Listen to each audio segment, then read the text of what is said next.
अस्सलाम वालेकुम दोस्तों, कैसे हैं आप सब लोग। मेरा नाम है वकास और आप देख रहे हैं व्हाट्स न्यू टुडे। दोस्तों, अक्सर लोग मुझसे सवाल पूछते हैं कि उन्हें इंटरनेट पर एक चीज सुनने को मिलती है जिसका नाम है बिटकॉइन। तो आखिर वो क्या चीज है, उसका क्या इस्तेमाल है, वो किस लिए काम आती है। तो इंशाल्लाह इस वीडियो में मैं आपको बताऊंगा कि बिटकॉइन क्या होता है और इसका क्या इस्तेमाल है। दोस्तों, आपको पीछे जो करेंसीज नजर आ रही हैं, डॉलर, पाउंड, यूरो, रुपीज, दिरहम वगैरह वगैरह, इस तरह की करेंसीज हर आम बंदे के पास होती है। आपके वॉलेट में भी होगी इस वक्त, जिससे आपने कुछ ट्रेडिंग की होगी, कुछ खरीदा होगा, कुछ बेचा होगा। तो अगर मैं आपसे कहूं कि एक करेंसी ऐसी भी है जिसे ना तो आप देख सकते हैं और ना ही उसे हाथ लगा सकते हैं, तो जी हाँ दोस्तों, बिटकॉइन उसी करेंसी में से एक है। तो दोस्तों, बिटकॉइन दरअसल कोई कॉइन नहीं है, ना ही कोई नोट है।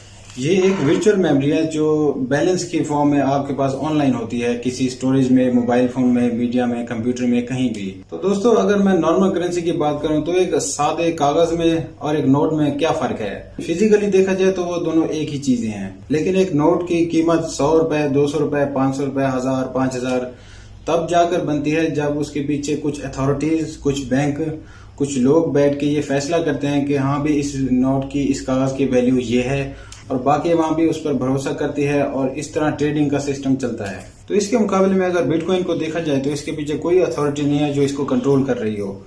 इसे 2009 में मिस्टर सतोशी नागा ने शुरू किया और वैसे तो आजकल बहुत पॉपुलर है। तो दोस्तों, अभी हम देखते हैं कि बिटकॉइन की वैल्यू क्या है। एक बिटकॉइन की वैल्यू तकरीबन $11,000 के करीब है, जो कि पाकिस्तानी 19 लाख रुपए बनता है। इसकी वैल्यू कभी भी स्टेबल नहीं रहती क्योंकि इसके पीछे अथॉरिटीज नहीं है, तो ये अपनी मर्जी से इसकी वैल्यूज अप एंड डाउन होती रहती हैं। कभी ये बहुत महंगा हो जाता है, कभी ये बहुत सस्ता हो जाता है। तो जो भी लोग इस पर यकीन रखते हैं वो आपस में ट्रेडिंग करते हैं। जैसे आप बिलीव रखते हैं कि बिटकॉइन की वैल्यू ये है, जैसे मैं बिलीव रखता हूँ कि ये है, तो हम दोनों आपस में ट्रेडिंग कर लेते हैं। तो इस तरह बिटकॉइन की ऑनलाइन ट्रेडिंग होती रहती है। इसके पीछे कोई बैंक नहीं, कोई अथॉरिटीज नहीं है, या इसे कोई भी गवर्नमेंट की सपोर्ट नहीं है। तो इस तरह अगर हम ट्रेडिंग कर रहे हैं तो मेरे पास बिटकॉइन है और वो मैं आपको सेंड करना चाहता हूँ, तो मैं आपको बिल्कुल फ्रीली सेंड कर सकता हूँ, बगैर किसी परमिशन के, बगैर किसी वेरिफिकेशन अथॉरिटी के। क्योंकि बैंक में जब हम ट्रांजैक्शन करते हैं तो हमें बहुत सारे प्रोसेस कंप्लीट करने पड़ते हैं, उनकी टर्म्स एंड कंडीशन को पूरा करना पड़ता है। बिटकॉइन की कोई टर्म्स एंड कंडीशन नहीं है, आप किसी को भी भेज सकते हैं, कोई कहीं भी भेज सकते हैं। इसके लिए हमें किसी भी किस्म की परमिशन की जरूरत नहीं पड़ती। आप हर वो काम बिटकॉइन से आसानी से कर सकते हैं जो कि आपको बैंक से करने में बहुत मुश्किल पेश आती है उनकी टर्म्स एंड कंडीशन की वजह से। तो दोस्तों, अब सवाल पैदा होता है कि बिटकॉइन को आखिर खरीदा कैसे जाए। तो बेसिकली सिंपल तरीका यह है कि आप एक बिटकॉइन ऑनलाइन खरीदें और उसे अपने बैंक के वॉलेट में रख लें।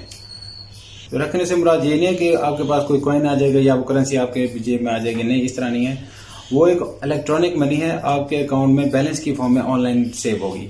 तो इसकी आप ट्रेडिंग कुछ इस तरह कर सकते हैं कि फॉर एग्जांपल आपने किसी जगह प्लॉट लेना हो, तो आपको ये सिस्टम सारा ऑनलाइन करना हो, तो आप उस बंदे से वो प्लॉट लेंगे और उसके बदले में जो आपको पैसे भेजने हो, आप डायरेक्ट बैंक से अपना बिटकॉइन उसे ट्रांसफर कर देंगे वो अपने वॉलेट से। तो अगर आपने उसे कुछ बेचना हो किसी को, तो आपने अगर किसी को कुछ बेचना हो, तो फॉर एग्जांपल आपके पास घर में एक गाड़ी खड़ी है, तो आप उसे बेचना चाहते हैं, तो आप उसे गाड़ी सेंड करेंगे, वो आपको ऑनलाइन एक बिटकॉइन सेंड करेगा। तो इस तरह बिटकॉइन की ट्रांजैक्शन होती है बिल्कुल सेफली। इसमें किसी भी थर्ड पर्सन को या अथॉरिटी को आने की जरूरत नहीं पड़ती। हाँ, लेकिन इसमें यह बात जरूर है कि जैसे कि बिटकॉइन की वैल्यू अप डाउन होती रहती है, तो अगर आपने बिटकॉइन खरीद लिया है और वो आपके अकाउंट में पड़ा हुआ है, तो उस बिटकॉइन की जो वैल्यू होगी वो करंट टाइम पे जो वैल्यू चल रही होगी बिटकॉइन की, वो उसके मुताबिक सेल होगा। अगर उसकी वैल्यू डाउन हो जाती है तो आपको लॉस भी आ सकता है, अगर उसकी बढ़ जाती है तो आपको प्रॉफिट भी आ सकता है। तो दोस्तों, इसके अलावा आप बिटकॉइन को माइन भी कर सकते हैं। यही वो तरीका है जिसकी वजह से बिटकॉइन मार्केट के अंदर आ जाते हैं। तो दोस्तों, अगर हम आम करेंसी की बात करें तो हमारे पास जो बैंक में नोट्स होते हैं, तो बैंक एक प्रॉपर चैनल के थ्रू वो डिसाइड करते हैं कि कितने नोट बनाने हैं। तो ये सिस्टम चलता रहता है, वो नोट बनाते रहते हैं। लेकिन बिटकॉइन में ऐसा नहीं है। बिटकॉइन की एक लिमिट है कि इतने बिटकॉइन मार्केट में आ सकते हैं, उससे ऊपर नहीं आ सकते। ये इसलिए किया गया ताकि बिटकॉइन की वैल्यू आगे बढ़ती रहे, इसकी वैल्यू कभी कम ना हो। तो अगर बिटकॉइन की लिमिट को देखा जाए तो 21 मिलियन तक बिटकॉइन माइन किए जा सकते हैं, उससे ऊपर नहीं किए जा सकते। तो मैं आपको अंदाजा बता दूं कि आज से 120 साल बाद बिटकॉइंस आपको देखने को नहीं मिलेंगे, जो भी होंगे यही होंगे मार्केट। तो अगर बिटकॉइन की ट्रांजैक्शन करनी है तो उसके लिए अथॉरिटी की जरूरत होती है। तो आखिर बिटकॉइन की ट्रांजैक्शन के लिए कौन वेरिफिकेशन करेगा? तो उसके लिए होते हैं माइनर्स। ये माइनर्स ही होते हैं। अब माइनर्स का काम क्या होता है? जब हम बिटकॉइन की ट्रांजैक्शन करते हैं तो उनके साथ मैथ प्रॉब्लम भी आ जाती है। तो उन मैथ प्रॉब्लम को सॉल्व करने के लिए ये जो माइनर्स हैं ये अपने पास सुपर कंप्यूटर रखते हैं, जिनके पास पावरफुल सिस्टम का सेटअप होता है, जिनके पास बड़े बड़े जीपीयू होते हैं, और वो जितना जल्द से जल्द मैथ प्रॉब्लम को सॉल्व करके ट्रांजैक्शन कंप्लीट करेंगे तो पैसा तो अपने रिसीवर के पास पहुंच जाएगा बिटकॉइन का। तो उसके साथ साथ जो है वो माइनर्स को भी थोड़ी सी अमाउंट मिल जाएगी, क्योंकि उन्होंने ट्रांजैक्शन की मैथ प्रॉब्लम के अंदर उनकी मदद की सॉल्व करने के लिए। ट्रांजैक्शन होती किस तरह है, जैसे कि मैंने कुछ खरीदना हो किसी से, तो अब वो चीज हो तकरीबन 100 की 500 की, अब वो बिटकॉइन तो है $11,000 का, तो अब तो बिटकॉइन तो है $11,000 का, तो अब मैंने चीज खरीदनी है सिर्फ 500 रुपए की, तो अब इसके लिए आप 8 डेसिमल तक बिटकॉइन को यूज कर सकते हैं। जैसे मैं आपको बता दूं 0.000001, तरह जैसे मैंने किसी से कोई चीज खरीदी है वो है तकरीबन $100 की, तो अब जैसे कि मैं बता रहा हूँ कि बिटकॉइन जो है $11,000 का है, तो अब मैं पूरा बिटकॉइन तो उसे नहीं भेज सकता, मैंने सिर्फ $100 ही भेजना है। तो उसके लिए क्या होगा, हम बिटकॉइन को पॉइंट्स में कन्वर्ट कर देते हैं, डेसिमल्स में। जैसे मेरे पास एक 1000 रुपये हो और मुझे चीज लेनी हो सिर्फ 50 रुपए की या 100 रुपीज की, तो अब उसके अंदर 1000 रुपीज के अंदर बहुत सारे और 500 होते हैं, उसमें 100 के नोट होते हैं, 10 के नोट, 20 के नोट, इसी तरह डॉलर्स होते हैं, उसके अंदर फिर 100 सेंट्स होते हैं।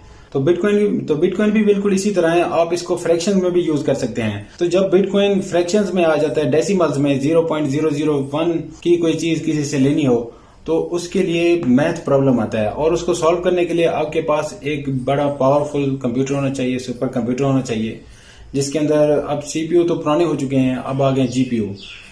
आपके पास पावरफुल जीपीयू होना चाहिए, आपके पास एक पूरा सेटअप हो बड़ा, या तो आपको चाहिए होगा एक powerful AC, application specific IC, जो आपको मैथ प्रॉब्लम सॉल्व करके देता है, जिससे आप मैथ प्रॉब्लम जितना जल्दी सॉल्व करेंगे उतना आपको प्रॉफिट मिलेगा, आप बिटकॉइन माइंस कर सकते। तो दोस्तों, जैसा कि मैंने आपको बताया कि बिटकॉइन 2 लोगों के बिलीव के ऊपर काम करता है, कि आप बिलीव करते हैं कि बिटकॉइन की वैल्यू है, आप भी बिलीव करते हैं, तभी वो जाकर एक दूसरे के दरमियान ट्रांजैक्शन होती हैं। कुछ जगहें ऐसी भी हैं जहां पर बिटकॉइन यूज नहीं किया जाता, वहां पर अलाउड ही नहीं है, वो बिटकॉइन को नहीं मानते, तो ऐसी जगह पर आप बिटकॉइन का इस्तेमाल नहीं कर सकते, आपको लॉस आ सकता है। और दूसरी बात, बिटकॉइन की वैल्यू डेली फ्लक्चुएट होती रहती है, इसकी वैल्यू कभी भी स्टेबल नहीं रहती, क्योंकि इसके पीछे कोई अथॉरिटी नहीं है। तो अब बात होती है माइनर्स की। जो माइनर्स होते हैं वो एक बड़ा सिस्टम सेटअप करते हैं, बहुत पावरफुल सिस्टम लगाते हैं, बहुत खर्चा करके। तो उन ट्रांजैक्शन को कंप्लीट करने के लिए जो माइनर्स अपनी पर्सनल इलेक्ट्रिसिटी यूज करते हैं उन सिस्टम्स के लिए, तो जो उन्हें रिवार्ड में जो बिटकॉइन मिलता है उसकी वैल्यू अगर उनके इलेक्ट्रिसिटी बिल से कम है तो उस माइनिंग का कोई फायदा नहीं। तो आपको इस चीज का भी ख्याल रखना है कि आपको जो रिवार्ड में बिटकॉइन मिल रहा हो, जो माइनर्स को मिल रहा है, उसकी वैल्यू आपके घर के इलेक्ट्रिसिटी कंजम्पशन से ज्यादा हो, ताकि आपको प्रॉफिट हो सके। क्योंकि ये जो पावरफुल सिस्टम होते हैं, सेटअप होता है माइनिंग के लिए, इन मैथ के एल्गोरिथम को सॉल्व करने के लिए, तो वो बहुत इलेक्ट्रिसिटी यूज करते हैं। अगर आप बिटकॉइन यूज कर रहे हैं तो आपको पूरी एक शीट मिल जाएगी जिसमें आप पूरा डाटा देख सकते हैं कि किस तरह ट्रांजैक्शन कब हुई, किससे हुई, किसने किसको डाटा भेजा। तो आप बिटकॉइन की पूरी ट्रांजैक्शन की हिस्ट्री बिल्कुल आसानी से देख सकते हैं।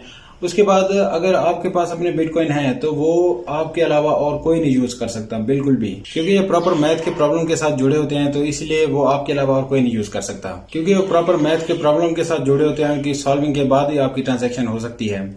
और लास्ट में मैं आपको बता दूं कि अगर आप ये सब कुछ करते हुए आपका सिस्टम क्रैश हो जाए या आप अपने सिस्टम का पासवर्ड भूल जाएं, तो आपका बिटकॉइन तो गया ही गया, आपको वापस नहीं मिल सकता, क्योंकि वो सारा मैथमेटिक्स से जुड़ा होता है। तो दोस्तों, उम्मीद काफी है कि आपको बिटकॉइन के बारे में काफी कुछ पता चला होगा। तो इंशाल्लाह मिलते हैं फिर नेक्स्ट वीडियो में, तब तक के लिए अल्लाह हाफिज।